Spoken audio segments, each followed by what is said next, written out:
উনি বিগত 18 সালে আমরা জীবনে বাজি রেখে ওনাকে এমপি বানিয়েছিলাম, কিন্তু উনি এমপি হওয়ার পরে দলীয় নেতাকর্মীকে উনি ওনার পাশে ঠাঁই দেয় নাই। এমপি হওয়ার পরে উনি কিন্তু বিএমপিটাকে আজকে ভেঙে খান খান করে দিয়েছে। 3 থানার বিএমপি আজকে 3 ভাগে বিভক্ত।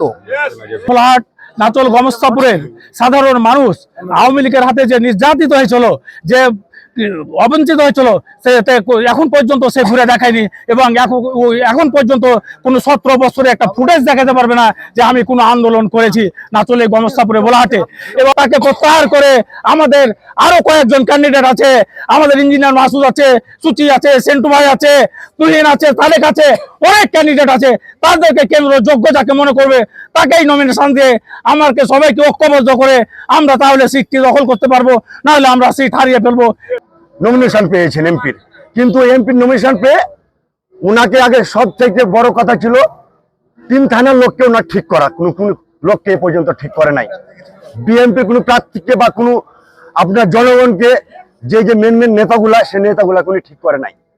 এ কারণে এনাকে আমরা নেতা বলে গণ্য মনে করি না, উনিকে এমপি আমরা দেখতে চাই না। যে কারোর সাথে এ পর্যন্ত দেখা সাক্ষাৎ করেনি, ফোন পর্যন্ত দেয়নি।